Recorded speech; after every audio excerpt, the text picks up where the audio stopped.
everyone, I'm Dawn. Welcome to my channel. Thank you for visiting with me today. Now today is going to be kind of a serious, kind of heavy. It's going to be kind of a heavy topic, and I hope I don't run any of you off or make anybody mad or upset. I just ask that you listen to me. Please just listen.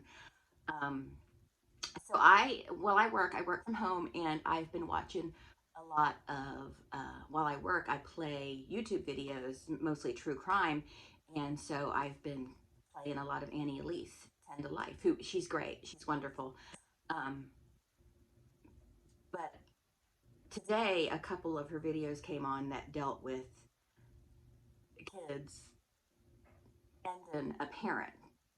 I think both were the mother, and I noticed in the comments and stuff, there was this whole outrage, like, how could someone hurt their mother? How could someone do that to their mother? And I was thinking to myself, memories started coming back, and I'm like, it could have easily been me. She could easily be making a video about me because I didn't hurt my mother, but there were many times that too many times that I'd like to admit that I seriously considered it. There were even at least 2 times where I started planning for it because of the misery she put me through. And I know people are going to say, you can't blame your parents for everything wrong with your life. You can't blame your parents. Well, I'm one of those people that says, yes, to hell, you can blame your parents. If it's their fault, things are messed up, you can blame them. Once you become an adult, it's up to you to fix them. But I'm talking about when I was 14, 15 years old. But that whole you can't blame your parents thing, that's a whole other tirade I need to go on, because I blame my mother for a lot of shit. I do. And it's been up to me to fix it, and I have fixed those things. But make no mistake, had she been a better mother, things wouldn't have gone the way they did. But that's a whole other story. But I'm talking about when I was 14, 15, 16 years old. Just there were just many times when I just there was one time there was a hammer on the table, and she was going on, and my mom would convince herself of things, like she would dream up these stories or watch a TV show or something, and all of a sudden that is the way it was. Do you know what I'm saying? If she saw a television show about someone torturing cats and she decided one of her kids was doing that, that is the way it was. And she would have this whole scenario created in her head. And so all of a sudden she was accusing me of being on drugs. And it wasn't like just one thing. She was telling everybody about it and all this. And I will have everyone know I have never done an illegal drug, and I am 53 years old. I've never even smoked pot. I've never done any drugs. Ever. Ever. I've hardly ever drank. I've never done an illegal drug in my life. And, but you couldn't tell her that. I was on all kinds of drugs. She was making up names of drugs. And, but anyway, she was telling all her friends and everybody that she was convinced I was on drugs and everything. And it pissed me off. And I think I was 14 or 15 at the time. And one day she was just going on and on about me being on drugs. And I never did anything wrong. I never talked back. If she asked me to do something, I did it. I did my homework. I studied. I never hardly left the house because I didn't have any friends, because no one wanted to be around my mother. No one wanted to take the risk of being friends with me because of how my mother was. So and I found that out as an adult when I reconnected with people I knew from high school, and they was like, oh, we would have done more together, but your mom, man, you know. And so I'm starting to get hot. I'm starting to get emotional now. But anyway, there was one time there was a hammer sitting on the table, and the maintenance man had left his hammer, and it was on the table, and she was just going on about how all the drugs I'm taking and everything. And she was in the kitchen, and she had her back turned towards me, and she was just going on and on about the drugs I'm on, and Dawn is doing this, and Dawn is doing that. And we were in her apartment alone, and I just seriously I even touched the hammer and thought about picking that up and just bashing her skull in. I really did. I really did. I really seriously thought about doing that. And and there was one other time my mom used to clean apartments after people moved out to just to make a little extra money. And one day she made me go with her for some reason. She was over the whole I'm on drugs thing. And everything seemed fine. Everything seemed fine. This and that's how it was with her. Everything would be fine, and then all of a sudden it would hit the fan. And so I went to this empty apartment with her, and she just all of a sudden went off on me about how I was just ruining her life, and I was just interfering in her life and everything. And I'm like, how am I interfering? Do what you want to do. I don't care, you know. And just and I remember then I thought, you know, no one knows she's here. I could I could do it right now and walk away. No one would know. No one would know. No one keeps track of me. No one cares what I'm doing. No one would know. And that was another time. And then there had been times where I would be sitting in the school library thinking in my head, planning it in my head. God, I could do this. You know, and I was even saving up money so I could go. And when I wasn't, and the times I wasn't thinking about just ending her to get rid of her, not only for my sake, but for my siblings, because she had this thing where every 2 weeks it was a different one. Like she'd be pissed off at me for 2 weeks and literally not speak to me. Like she thought that was punishment, but we were like, oh, it's only 2 weeks. I don't have to listen to her. And then she'd move on to another one of us, and then another one, and another one, and it would repeat every 10 weeks. And I thought, you know, well, if I'm not going to kill her, I'm going to run away. And I even today wonder what my life would have been like had I just run away at 16, 17 years old. And I know there's a high likeliness that I wouldn't be here today had I done that, but I had thought about that. I thought, you know, what if I just um, leave, leave, get away from her? It would all be her fault. Everybody would blame her. All my brothers, my sister, my father, they would all blame her. And they would know it was her. They would know it. And I never did though. And because I was scared to. And even now looking back, I wish I did. I wish I did. But then I think anything I would have done in my life to like ruffle the feathers or change things would have changed what my life is like today. And I love my life today, despite her, not because of her. People might say, well, you have a great life now, and so that has to be because of your mother too.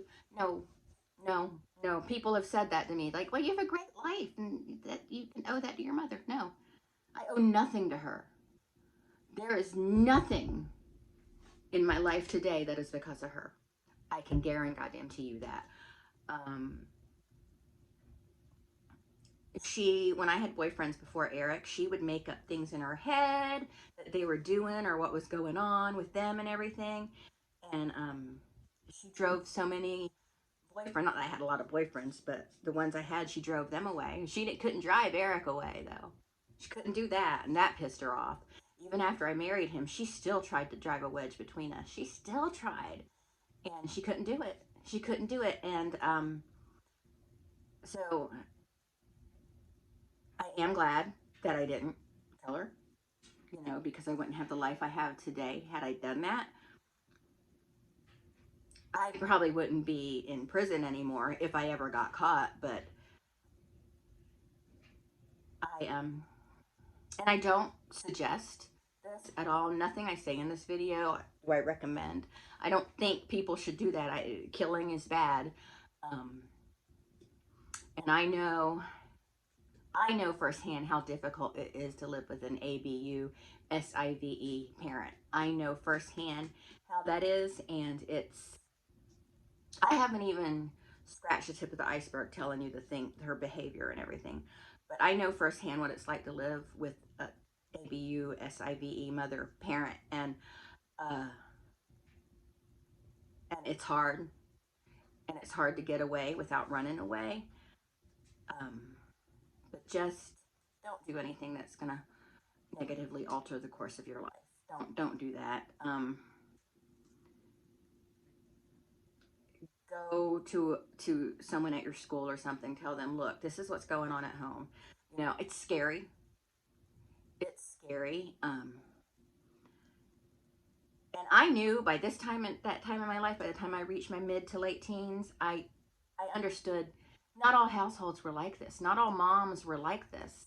This wasn't, I didn't live in a normal household. But it took until I got to that age to realize that. And I know that a lot of people who live in these situations never really grow up to realize that other households aren't like this. That this isn't normal. But but anyway, back to the point is I have wanted to end her before many times. So when those people question why would someone want to do that to their own parent, um, because parents can really suck the life force out of you. There are terrible parents out there that really don't deserve children, and that's why it happens. And I'm not saying the particular victims talked about in the Annie Elise videos deserved it. I'm not saying anybody deserves it. I don't think anybody deserves to be bashed in the head with a hammer. But what I'm saying is, it never surprises me when I hear that a kid killed their parents. It never surprises me because I have wanted to do it on more than one occasion. And I have even sat, like I said, in the library planning it out in my head, thinking, how can I get away with it? What can I do? I don't want to tell anybody because I don't want anybody to be involved. Um, I really had times where I really just thought it out. I remember spending the night at a friend's house, and it was okay. My mom said it was okay, and then all of a sudden she changed her mind, but she wouldn't. I knew there was nothing that could be done because she wasn't going to come pick me up. So I said, well, she's not going to come pick me up, so I guess I'm not going home, even though she wants me to come home. And I would just. I remember at night we were going to sleep, and I was just laying there, just thinking to myself, I'm 15. I can do it. Now would be the optimal time to do it. And I would think in my head how I would do it. But then there was the thing where I didn't want my mom to feel pain. So I was just wondering, thinking about all the different ways I can do it. There were she has no idea how many times she came close to being bashed in the skull. I'm just going to be honest with you. She was almost impossible to live with. She was demonic. I believe she was demonic. If that type of thing exists, she had it in her. And so, basically, the whole point of this is to say I understand why. I know people are like, I don't understand how a child could do that to a parent. I am here to tell you, I do understand it. I do understand it because I've lived through a hellish situation. And there were things I couldn't tell her. And I know I kind of meandered off into, you know, when I married Eric and everything. And after that point, I hadn't thought about, like, once I reached adulthood and got away from her, I hadn't thought about it anymore. But yeah, I can totally understand why. But now in a lot of ways, I'm grateful to her because I am the mother I am because of her. Because of her. I chose to do things differently because of her. I know what she did that damaged me. And I know a lot of times the cycle is repeated, but it wasn't in this case. A lot of things she did to me, I knew not to do to Marshall. Marshall is happy today and functional today and living his best life because I'm the mother I was. I mean, I can't take full credit for it. His dad is good too. But Marshall is a happy, healthy adult because I wasn't like my mother. Because I learned from what she did. I didn't learn to do what she was doing. I learned to do the opposite of what she's done. And So in that way, I guess I should show her some gratitude. I am the opposite of her as a parent. I am a better mother because she was such a horrible one. And Eric, uh, anyway, and I was also talking about how I have a very happy life today. I have more than most people. I have more than I probably deserve. I have a great husband. I have a wonderful kid who's thriving, who's healthy, who's beat cancer. He's doing great in life. I have a home. I have a great job. I have everything I want right now, despite the fact that she tried to pull me under, you know. And had I made that bad choice back then, I would not be where I am today. So I guess I do owe my happiness to her in a sense, in a warped kind of way. But anyway, that's all this video is about. Uh, I can totally see why someone would do that to a parent, and quite frankly, I'm not going to be mad at them for it. You know, um, we need to provide better resources and do something about these psychologically abusive households, because it's not okay for parents to be treating their children like this. And it's still going on. It's going on everywhere, every day. I saw it all over Disney World when I was there. I am positive that I saw some effed up parenting while I was at the Magic Kingdom. But anyway, that's it. That's all I have to say. I hope I didn't upset anybody, but I like to be honest and straightforward on my channel, and that's how it is. But I will talk to everyone later. Bye.